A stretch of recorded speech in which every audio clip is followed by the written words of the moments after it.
பல்வேறு மாவட்ட நிகழ்வுகளை நம்மூர் செய்திகளாக இனி அடுத்தடுத்து பார்க்கலாம். தமிழகம் உட்பட நாடு முழுவதும் நாளை முதல் ஜனவரி 27ஆம் தேதி வரை தொடர்ந்து 4 நாட்களுக்கு வங்கிகள் செயல்படாது என அறிவிக்கப்பட்டுள்ளது. நாளை 4வது சனிக்கிழமை, 25 ஞாயிறு மற்றும் 26 குடியரசு நாள் என அடுத்தடுத்த விடுமுறை நாட்களை தொடர்ந்து ஜனவரி 27ஆம் தேதி வங்கி ஊழியர்களின் நாடு தழுவிய வேலை நிறுத்தம் நடைபெறவுள்ளது. இதனால் காசோலை பரிமாற்றம் மற்றும் வங்கி பண பரிவர்த்தனைகள் கடுமையாக பாதிக்கப்பட வாய்ப்புள்ளது. ஏடிஎம் சேவைகளிலும் பாதிப்பு ஏற்படக்கூடும் என தெரிவிக்கப்பட்டுள்ளது.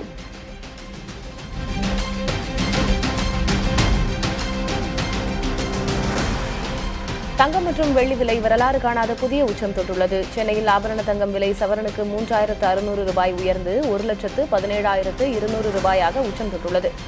1 கிராம் தங்கம் 450 ரூபாய் உயர்ந்து 14,650 ரூபாய்க்கு விற்பனை செய்யப்படுகிறது. வெள்ளி விலை ஒரே நாளில் கிலோவுக்கு 20,000 ரூபாய் உயர்ந்து 3,60,000 புதிய உச்சம் தொட்டுள்ளது. வெள்ளி கிராமுக்கு 20 ரூபாய் உயர்ந்து 360 ரூபாய்க்கு விற்பனை செய்யப்படுகிறது. சர்வதேச அளவில் காணப்படும் அரசியல் பதற்ற சூழலால் தங்கம், வெள்ளி விலை தொடர் உச்சம் கண்டு வருவது குறிப்பிடத்தக்கது.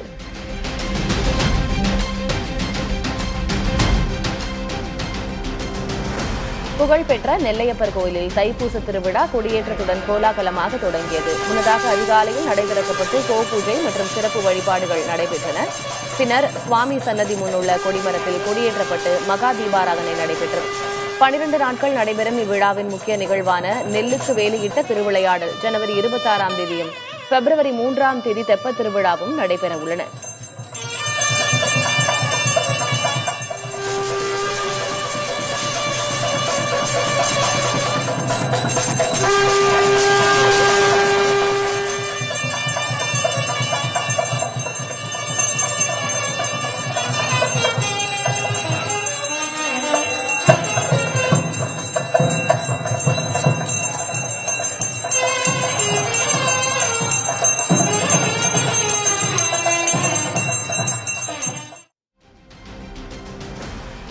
உலக புகழ்பெற்ற மதுரை சித்திரை திருவிழாவின் முதல் நிகழ்வாக வெற்றிலை பாக்கு வைத்து அழைப்பு விடுக்கும் பாரம்பரிய வைபவம் தல்லாகுளம் பிரசன்ன வெங்கடாச்சலபதி கோயிலில் கோலாகலமாக தொடங்கியது. ஏப்ரல் மாதம் நடைபெறவுள்ள இத்திருவிழாவில் மீனாட்சி திருக்கல்யாணம் மற்றும் கள்ளழகர் வைகை ஆற்றில் எழுந்தருளுதல் உள்ளிட்ட முக்கிய நிகழ்வுகள் இடம்பெறவுள்ளன. இந்த அழைப்பு வைபவத்தில் கள்ளழகர் கோயில் பட்டர்கள், பணியாளர்கள் மற்றும் ஏராளமான பக்தர்கள் கலந்து கொண்டனர். சைவ வைணவ ஒற்றுமையை பறைசாற்றும் வகையில் நடைபெற்ற இந்நிகழ்ச்சியில் விழாவில் பங்கேற்குமாறு பொதுமக்களுக்கு முறைப்படி அழைப்பு விடுக்கப்பட்டது. திருவள்ளூரில் 9 விரைவு ரயில்கள் நின்று செல்ல கோரியதில் 2 ரயில்கள் மட்டும் நிறுத்த உத்தரவிட்டுள்ளதால் பயணியர் அதிருப்தி அடைந்துள்ளனர். அதிலும் கோவை சென்னை விரைவு ரயில் ஒரு வழி பயணத்தின் போது மட்டும் நின்று செல்ல உத்தரவிட்டுள்ளது கடும் அதிருப்தியை ஏற்படுத்தியுள்ளது. திருவள்ளூர் ரயில் நிலையத்தில் திருவனந்தபுரம், மும்பை, பெங்களூரு, கோவை, நீலகிரி உள்ளிட்ட 9 விரைவு ரயில்கள் நின்று செல்ல கோரி ரயில் பயணியர் சங்கத்தினர் கடந்த 30 ஆண்டுகளாக போராடி வருகிறார்கள். ஆனால் தற்போதைய அறிவிப்பில் அது குறித்து எந்த தகவலும் இல்லாததால் ஏமாற்றமடைந்துள்ள ரயில் பயணிகள் கோவை விரைவு ரயிலை இரு மார்க்கத்திலும் திருவள்ளூரில் நிறுத்த நடவடிக்கை எடுக்க வேண்டும் என்று வலியுறுத்துகிறார்கள்.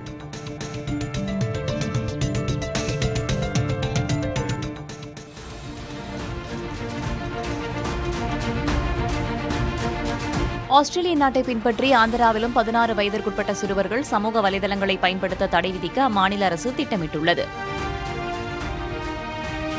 சுவிட்சர்லாந்தின் டாவோஸ் நகரில் நடைபெற்று வரும் உலக பொருளாதார மன்ற கூட்டத்தில் கலந்து கொண்ட ஆந்தர் அமைச்சர் நாரா லோகேஷ் பேட்டி ஒன்றில் இதுகுறித்து பேசினார். சமூக வலைதளங்களில் வரும் தகவல்கள் மற்றும் காட்சிகளை புரிந்து கொள்ளும் முழுமையான முதிர்ச்சி குறிப்பிட்ட வயதிற்கு கீழ் உள்ள குழந்தைகளுக்கு இருப்பதில்லை என்று அவர் சுட்டிக்காட்டினார்.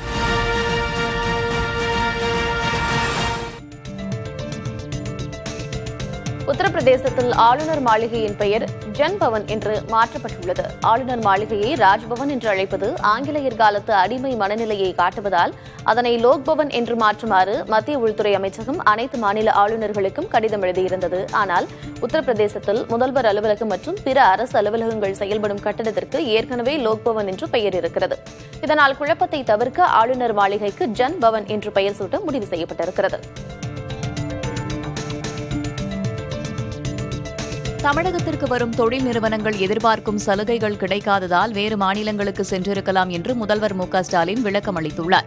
சட்டமன்றத்தில் ஆளுநர் உரைக்கு நன்றி தெரிவிக்கும் தீர்மானத்தின் மீதான விவாதத்தில் பேசிய எதிர்க்கட்சித் தலைவர் எடப்பாடி பழனிசாமி, தமிழகத்திற்கு எவ்வளவு முதலீடுகள் ஈர்க்கப்பட்டுள்ளன என்றும் எத்தனை பேருக்கு வேலைவாய்ப்பு உருவாகியுள்ளது என்றும் வெள்ளை அறிக்கை வெளியிடுமாறு தாம் கோரிக்கை விடுத்திருந்ததை சுட்டிக்காட்டினார்.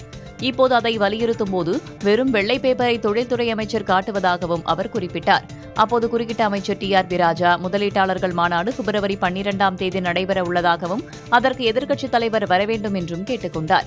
இதனைத் தொடர்ந்து பேசிய முதல்வர் மு.க.ஸ்டாலின், வெளிநாட்டிலிருந்து தமிழகத்திற்கு வரும் நிறுவனங்கள் எதிர்பார்க்கும் சலுகைகள் சில நேரம் அவர்களுக்கு கிடைக்காமல் இருக்கலாம் என்றும் அதனால் சில நிறுவனங்கள் வேறு மாநிலத்தை நாடியிருக்கலாம் எனவும் கூறினார்.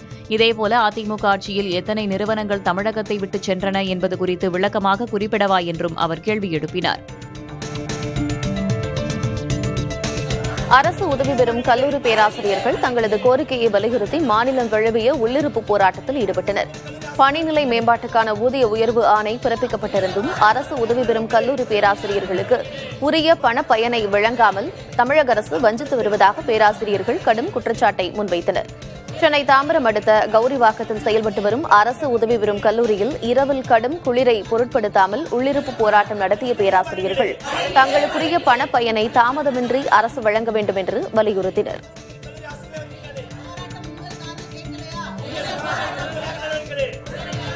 எட்டு மண்டலங்களில் அரசு நிதியுதவி பெறும் ஆசிரியர்களுக்கு 2 மண்டலங்களை மட்டும் ஒரு சில கல்லூரிகளுக்கு வழங்கிவிட்டு மற்ற கல்லூரிகளுக்கு மற்ற 6 மண்டலங்களுக்கு இந்த அரசு பணிநிலை மேம்பாட்டுக்கான பணப்பயனை வழங்கவில்லை. இந்த நீதி எட்டாக்கனியாக எங்களுக்கு இருக்கிறது. இந்த அரசு பெரியாரினுடைய கொள்கை வாரிசாக நம்முடைய முதல்வர் இருக்கிறார்கள் என்று நாங்கள் பெருமிதத்தோடு நாங்கள் எதிர்பார்த்து காத்திருக்கிறோம். நீதி வழங்குவார்கள் என்று. அமமுக ஆரம்பிக்கப்பட்டதற்கான அர்த்தமே இல்லாமல் போய்விட்டதாக திமுகவில் இணைந்த மாணிக்கராஜா தெரிவித்துள்ளார். அமமுக துணை பொதுச் செயலராக இருந்த மாணிக்கராஜா சென்னையில் உள்ள அண்ணா அறிவாலயத்தில் முதல்வர் மு.க.ஸ்டாலின் முன்னிலையில் திமுகவில் இணைந்துள்ளார். பின்னர் செய்தியாளர்களிடம் பேசிய அவர், பாஜக அதிமுக கூட்டணியில் அமமுக இணைந்துள்ளதால் அக்கட்சி தொண்டர்கள் அதிருப்தியில் உள்ளதாகவும் தெரிவித்துள்ளார். எதற்கு இந்த கட்சி அம்மா மக்கள் முன்னேற்ற கழகம் ஆரம்பிக்கப்பட்டதோ அதற்கு ஒரு 8 ஆண்டு காலம் அர்த்தமே இல்லாமல் திருப்பியும் போய் நம் தலைமை முடிவெடுத்த காரணத்தினால் மன வருத்தத்துடனும் பலமுறை நாங்கள் எடுத்துச் சொல்லியும் நண்பர் என்ற முறையிலும் காரணத்தால் எங்கள் தொண்டருடைய விருப்பப்படி, எங்களுடைய மாவட்ட சார்பு விருப்பப்படி நல்லாட்சி கொடுக்கின்ற மதிப்பிற்கும் மரியாதைக்கும் உரிய நமது முதலமைச்சர் முன்னிலையிலே நாங்கள் சேர்ந்து கழகத்தில் பணியாற்ற வேண்டும் என்று இணைந்திருக்கின்றோம். அதிமுகவை மீட்டெடுப்பதே என் வாழ்நாள் லட்சியம் என முழங்கி வந்த டிடிவி தினகரன் அக்கட்சியை கைப்பற்றும் எண்ணமே தனக்கு துளியும் இல்லை என தெரிவித்து அரசியல் அரங்கை அதிர வைத்துள்ளார். அமமுகவை கலைக்கவும் போவதில்லை எனவும் அவர் திட்டவட்டமாக தெரிவித்துள்ளார். சட்டமன்ற தேர்தலை ஒட்டி அதிமுக தலைமையிலான கூட்டணியில் இணைந்த பின் பேசிய அவர் பழைய கசப்புகளை மறந்துவிட்டதாகவும் எடப்பாடி பழனிசாமி உட்பட யார் மீதும் தனக்கு கோபமில்லை என்றும் தெரிவித்துள்ளார். கடந்த கால மோதல்களை பங்காளி சண்டையாகவே கருதுவதாக தெரிவித்த அவர் ஜெயலலிதாவின் ஆட்சியை மீண்டும் மலரச் செய்வதே தனது ஒரே லட்சியம் என்று தெரிவித்துள்ளார். அதிமுக மீட்பு என்ற ஒற்றை இலக்குடன் கடந்த 8 ஆண்டுகளாக செயல்பட்டு வந்த டிடிவி தினகரன் தற்போது எடுத்துள்ள இந்த யூ-டர்ன் முடிவு அரசியல் வட்டாரத்தில் சூடான விவாதங்களுக்கு வழிவகுத்துள்ளது. தங்கம் மற்றும் வெள்ளி விலை வரலாறு காணாத புதிய உச்சம் தொட்டுள்ளது. சென்னையில் ஆபரண தங்கம் விலை சவரனுக்கு 3600 ரூபாய் உயர்ந்து 1,17,200 ரூபாயாக உச்சம் தொட்டிருக்கிறது. 1 கிராம் தங்கம் 450 ரூபாய் உயர்ந்து 14,650 ரூபாய்க்கு விற்பனை செய்யப்படுகிறது. வெள்ளி விலை ஒரே நாளில் கிலோவுக்கு 20,000 உயர்ந்து 3,60,000 புதிய உச்சம் தொட்டுள்ளது. வெள்ளி கிராமுக்கு 20 ரூபாய் உயர்ந்து 360 ரூபாய்க்கு விற்பனை செய்யப்படுகிறது. சர்வதேச அளவில் காணப்படும் அரசியல் பதற்ற சூழலால் தங்கம், வெள்ளி விலை தொடர் உச்சம் கண்டு வருவது குறிப்பிடத்தக்கது. ஊரக வேலை உறுதி திட்டம் மகாத்மா காந்தியின் பெயரிலேயே தொடர வேண்டும் என்று சட்டமன்றத்தில் தீர்மானம் நிறைவேற்றப்பட்டுள்ளது. இது தொடர்பாக சட்டமன்றத்தில் முதலமைச்சர் மு.க.ஸ்டாலின் தீர்மானத்தை முன்மொழிந்தார். மகாத்மா காந்தி தேசிய ஊரக வேலை உறுதியளிப்பு சட்டம் 2005 படி கிராமப்புற மக்களின் வேலைக்கான உரிமை நிலைநாட்டப்பட வேண்டும் என்று அவர் வலியுறுத்தினார். மக்களின் வேலைக்கான தேவைக்கேற்ப மாநில செயல்திறன் அடிப்படையில் தொடர்ந்து நிதி ஒதுக்கீடு செய்வது உறுதி செய்யப்பட வேண்டும் எனவும் மு க ஸ்டாலின் வலியுறுத்தியுள்ளார்.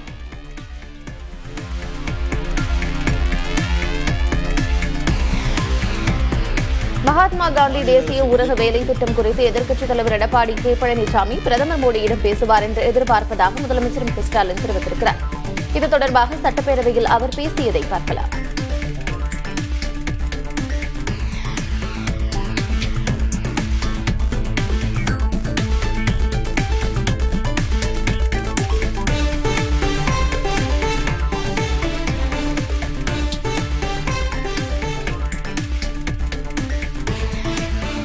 எதிர்க்கட்சித் தலைவர் அவர்கள்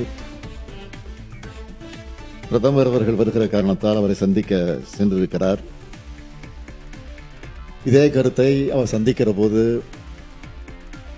எடுத்துச் சொல்வார் என்ற நம்பிக்கை எப்படி எதிர்க்கட்சி துணைத் தலைவர் அவர்கள் இந்த தீர்மானத்தின் மீது எடுத்து வைத்த கருத்துக்களை அதையே அடிப்படையாக வைத்து நிச்சயமாக வழிமுடிந்து பேசுவார் என்று நான் எதிர்பார்க்கிறேன். நான் மட்டுமல்ல, இங்கு இருக்கக்கூடிய நீங்களும் எதிர்பார்த்து காத்திருக்கிறீர்கள். தமிழ்நாட்டு மக்களும் காத்துக் கொண்டிருக்கிறார்கள்.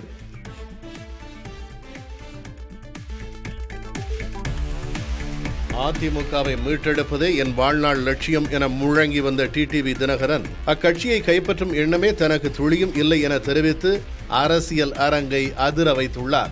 அமமுகவை கலைக்கவும் போவதில்லை எனவும் அவர் திட்டவட்டமாக தெரிவித்துள்ளார். சட்டமன்ற தேர்தலை ஒட்டி அதிமுக தலைமையிலான கூட்டணியில் இணைந்த பின் பேசிய அவர் பழைய கசப்புகளை மறந்துவிட்டதாகவும் எடப்பாடி பழனிசாமி உட்பட யார் மீதும் தனக்கு கோபமில்லை என்றும் தெரிவித்துள்ளார். கடந்த கால மோதல்களை பங்காளி சண்டையாகவே கருதுவதாக தெரிவித்த அவர் ஜெயலலிதாவின் ஆட்சியை மீண்டும் மலரச் செய்வதே தனது ஒரே லட்சியம் என்று தெரிவித்துள்ளார். அதிமுக மீட்பு என்ற ஒற்றை இலக்குடன் கடந்த 8 ஆண்டுகளாக செயல்பட்டு வந்த டிடிவி தினகரன் தற்போது எடுத்துள்ள இந்த யூ டர்ன் முடிவு அரசியல் வட்டாரத்தில் சூடான விவாதங்களுக்கு வழிவகுத்துள்ளது.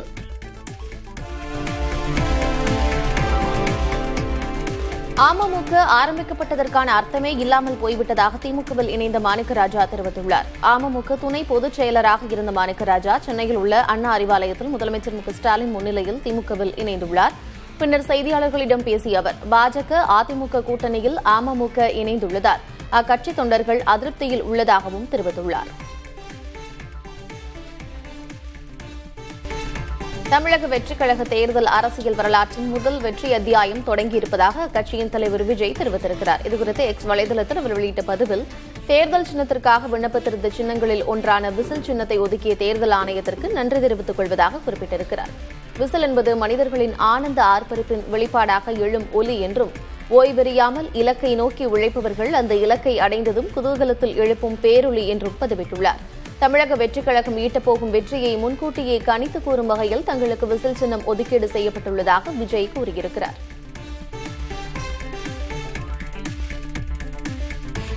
தவேக மற்றும் மக்கள் நீதி மய்யத்திற்கு பொது சின்னத்தை ஒதுக்கியுள்ள தேர்தல் ஆணையம் சில விதிமுறைகளை அறிவித்துள்ளது. அதன்படி வரும் சட்டமன்ற தேர்தலில் மட்டுமே அச்சின்னங்கள் அக்கட்சிகளை பயன்படுத்த இயலும். தேர்தல் முடிந்த பிறகு பயன்படுத்த இயலாது. ஒதுக்கப்பட்ட பொது சின்னத்தில் போட்டியிட இரு கட்சிகளும் குறைந்தது 5 விழுக்காடு சட்டமன்ற தொகுதிகளில் வேட்பாளர்களை நிறுத்த வேண்டும். தவேக மக்கள் நீதி மய்யம் ஆகிய இரு கட்சிகளும் போட்டியிடாத தொகுதிகளில் அக்கட்சிகள் பெற்றுள்ள சின்னங்கள் வேறு நபர்களுக்கு ஒதுக்கப்படலாம். தவேகவுக்கு விசில் சின்னம் ஒதுக்கப்பட்டுள்ள நிலையில் 2026 சட்டமன்ற தேர்தலுக்கான விசில் ஊதப்பட்டுள்ளதாக காங்கிரஸ் நிர்வாகி பிரவீன் சக்கரவர்த்தி பதிவிட்டுள்ளார். தனது எக்ஸ் தள பதிவில் அவர் அனைத்து கட்சிகளும் தற்போது தயாராகிவிட்டதாகவும் தெரிவித்துள்ளார். தேர்தல் கூட்டணி தொடர்பாக பொதுவெளியில் கருத்துக்களை தெரிவிக்கக்கூடாது என்று காங்கிரஸ் தலைமை கட்சி நிர்வாகிகளை அறிவுறுத்தியுள்ள நிலையில் பிரவீன் சக்கரவர்த்தி இவ்வாறு பதிவிட்டுள்ளது குறிப்பிடத்தக்கது. ஜார்க்கண்ட் மாநிலம் தியோகரில் தண்டவாளத்தில் நின்ற லாரி மீது கோண்டா அசன்சோல் விரைவு ரயில் மோதி விபத்திற்குள்ளானது. மூடப்படாத ரயில்வே கிராசிங்கை வாகனங்கள் கடந்து கொண்டிருந்ததை கண்ட ஓட்டுநர் உடனடியாக ரயிலின் வேகத்தை குறைத்ததால் பெரும் அசம்பாவிதம் தவிர்க்கப்பட்டது. இதில் 2 லேசான காயமடைந்தனர். ரயில்வே கேட் உரிய நேரத்தில் மூடப்படாதது ஏன் என்பது குறித்தும் விபத்து தொடர்பாகவும் ரயில்வே பாதுகாப்பு படையினர் விசாரணை நடத்தி வருகிறார்கள். கொடைக்கானலில் 2ஆம் கட்ட உறைபனி தாக்கம் தீவிரமடைந்துள்ளது. இன்று குறைந்தபட்ச வெப்பநிலை 5 டிகிரி செல்சியஸாக பதிவாகியிருக்கும் நிலையில் ஏரி மற்றும் சதுப்பு நில பகுதிகள் வெள்ளை கம்பளம் போர்த்தியது போல காட்சியளிக்கின்றன. 2வது நாளாக நீடிக்கும் இந்த கடும் குளிரையும் பொருட்படுத்தாமல் அதிகாலையில் நிலவும் உறைபனி அழகை காண சுற்றுலா பயணிகள் ஏரி பகுதியில் குவிந்து வருகின்றனர்.